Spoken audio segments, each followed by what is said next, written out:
So my name is Lily and I am a booktuber and bookish Twitter person. My username is Sweet Love Books, so if you want to look that up, feel free. I'm here with the wonderful author Paige Toon, author of 14 books.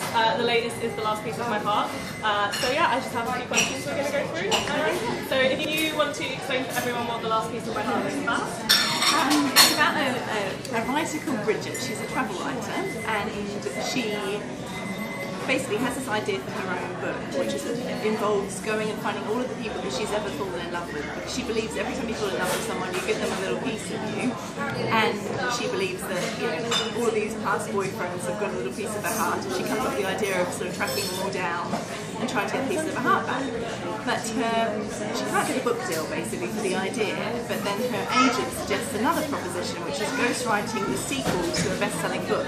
The other author has unfortunately passed away, and so Bridget takes on this task, is to go down to Cornwall and get to know the late author's grieving husband, and she sort of meets his little baby daughter, and it's basically her journey researching this book and at the same time trying to find pieces of her heart. So it's a little bit complicated, but yeah, it's not when you're reading it, I promise.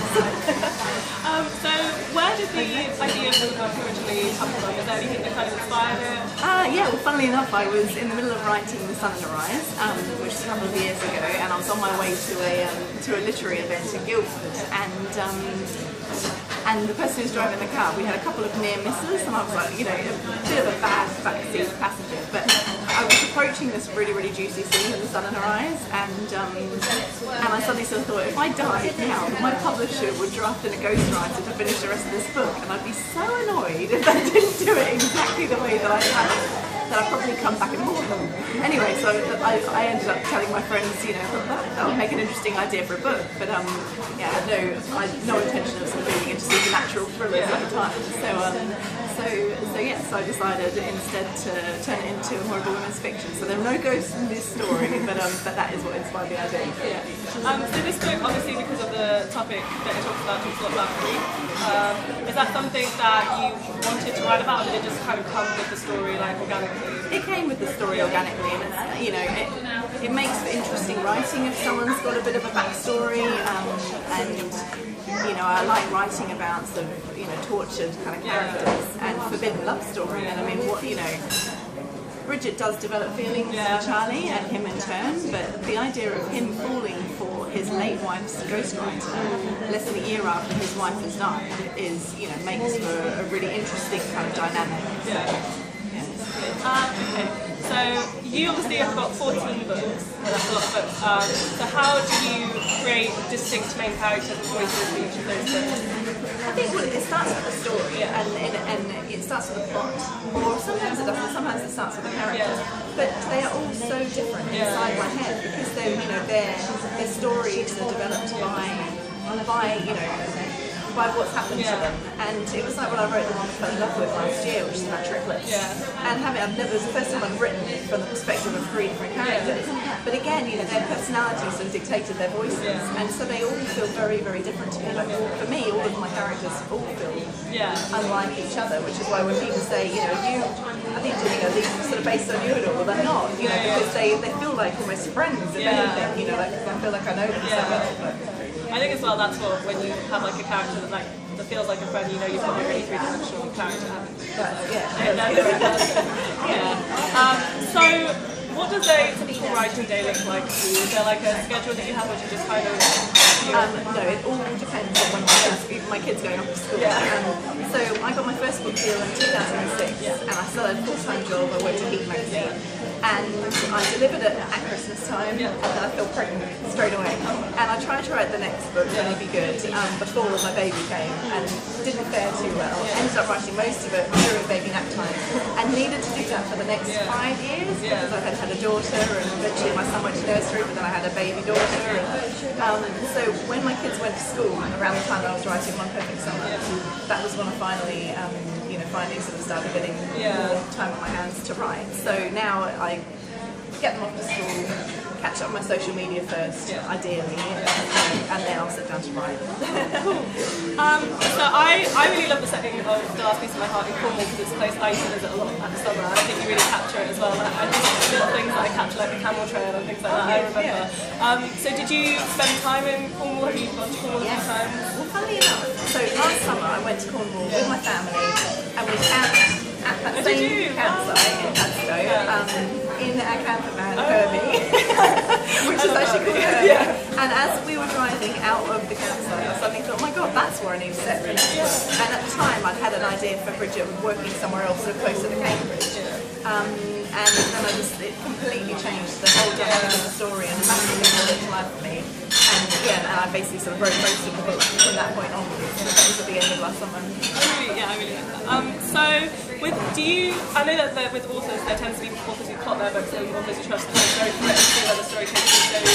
So do you plot or do you just kind of... I don't sort of sit down and write chapter by chapter what's going to happen, but I've always got a pretty clear idea of what will happen, you know, and you think there are always these sort of big climactic scenes throughout the book which, you know, are very, very vivid, and when I come to write those, you know, I've been known to write 10,000 words in a day, you know, like I just can't stop. But sometimes, there have been a couple of times when, the first was with One Perfect Summer, which is set all around here, and as that, basically, the character that Alice gets married to, Lucas, he turned out to be different to how I imagined. And as the story progressed, I suddenly thought, this is not as clean cut as I thought it was going to be, because she still has feelings for her first love, Joe. And I just basically decided to let the end of the story write itself. And it was so liberating just to kind of like see where, you know, where the story took me. And it took me in one direction. And then I sort of normally cry at the end of a book, you know, like as soon as I finished writing it, and I didn't. And when I woke up the next morning, I was like, well, that's because it wasn't finished. And I sat down and wrote like another, you know, I don't know, few thousand words, and then I cried. I like that. So as well as writing, you've written for magazines, like you said you wrote for Cute magazine. Yes. So have you always wanted to be a writer, and like what inspired you to be a writer? Always, ever since I was a little girl, you know, I wanted to, you know, write. I've written stories and poems and songs, you know, ever since I can remember. And the first job I ever thought that I wanted was to be an author. And then as I got older and started reading magazines, I thought, well, what I'd really like to do is like go work for magazines first, and then when I have children, you know, I can work from home as an author. And obviously, you know, not really knowing how difficult that could be. And I was incredibly lucky. Right? I mean, I did work experience. I say I was lucky, but I worked really, really hard. And at the end of my time there, I said, please think of me if you think of anything that comes up. And he did. And I ended up getting a job at a teen magazine, big. And again, I was the editorial assistant, bottom rung of the ladder. And it was amazing how few people who came in to do work experience just didn't really try that hard. So I think maybe, you know, that's some advice for anyone. You know, if you really do sort of stand out and try really, really hard, then you probably will stand out from the crowd. And, you know, that's how I ended up moving on to the magazine after that. And then that was a really, really good place for me to get my book idea out there. And initially, I had the idea for Lucy in the Sky. Couldn't stop thinking about it. But was really sort of struggling with writing it. Like it was just basically because I was scared. I was really scared of the rejection. Never, you know, this dream since childhood never sort of happening. And then someone from a publisher who I'd met through my job at He said to me, you should write a book club, you know. And I said, well, I've got an idea. And he said, tell me, and I told him the idea, and he said, I love it, I'm going to go back and tell my editor. And a week, like literally 9 days later, I had 2 books out. Wow, it was ridiculous. That's so cool. I love and hearing. then I couldn't like stop writing. I love hearing stories of how authors get their books because they're always so different. I was very lucky. Yeah, I like that. So, what was it like? Obviously, the book before this got picked up for the Zoella Book Club. So, what was that experience like? That was amazing. Yeah, that was like one of the absolute highlights of my career. Like, my book had never been chosen for any of the other kids' sort of book clubs or anything like that, and so to have Zoella do it, and funny enough, I'd already been reading all of her books and really loved all the choices. She has some really good choices. Every time I see them, I'm like, I need to plug that up. Totally. You know, so they were really, you know, so to then find that I've been shortlisted and then actually chose them, I was just so excited. And it's lovely because does she get? I feel like she gets a lot of girls reading. Yeah, so you might not necessarily read those books. Yeah. So, Oh, absolutely. I mean, I've had so many people write to me since reading that book, and who had lost interest in reading, we're getting back into it. So it's amazing. Very lucky. Yeah. So you write both adult books and young adult books. Do you find that there's a difference between writing them? Not really. For me, it's all about the characters. So, if my protagonist is 15 or 34, you're just inside their head and you're just writing what they see and what they experience. So the only difference was that with Jessie, the series, she was one of my naughtiest heroines. Yeah. And she would sort of drink and smoke and stuff. And there was a point my editor sort of said, she can't smoke anymore, she needs to stop smoking, I need to be responsible. Yeah. And for me, I've always just written from realism, from a realistic point of view. And even if it's not been very responsible, but I've sort of thought, no, that they would do that, so I'm going to write it. But in the case of Jessie, I had to make her stop. So one thing I think is really cool about your book is you leave Easter eggs throughout your books, because you have a lot of characters pop up in different books, and then Bridget was in 13 Weddings, and The Longest Holiday, and then you've written a whole book about her. So I think that's really cool. So did you start doing that consciously, or was it just something like you'd write a book and you would find a character and go, oh, I want to write about that? That has happened since, but the very first time it happened, I wrote Lucy in the Sky, and then after that finished, I was writing Johnny Be Good, and I was like, I want readers to know. I'd love myself to be able to think about what Lucy and Nathan, what are they doing now? And I had not actually sent Lucy in the Sky to the editors yet. When I thought, do you know what, that character's girlfriend, who was a really small character, could be Meg from Johnny Be Good. And so I wrote it in, sort of changed what she's like, so it would fit with the story, to give me that chance to be able to refer back on it. And I got the idea from Marianne Keyes, who's one of my favourite authors, but I still remember when I read Rachel's Holiday and there was a mention of Claire from Waterstones in there, and I loved that. I was so happy, just to see what had happened to her and that she was still okay. And she's done the same thing, and again, people said they loved that when I wrote Johnny Be Good, and so I just always wanted to, and I never don't always necessarily know who's going to. Sometimes it might be another character who takes the forefront, but I've also got this newsletter, this book, The Hidden Page. If you want to sign up, you can go to PaigeToon.com. It's free, and I write sometimes this chapter from a character's point of view, or mini sequels, that sort of thing. Yeah, I find it fun whenever you read so for example, read a series and you read a spin-off series and characters from the original pop up and you're like, oh, I see that. That's really cool. So you mentioned Marianne Keyes, so who are some of your favourite authors that you read? Marianne Keyes, I actually read a lot of young adult sci-fi and fantasy. I love Cassandra Clare, she's one of my favourites. Love Suzanne Collins, again, she's amazing. Yeah, one of my favourite series. Yes, so I've read Veronica Roth and Stephanie Meyer, read all of those really, really love that series.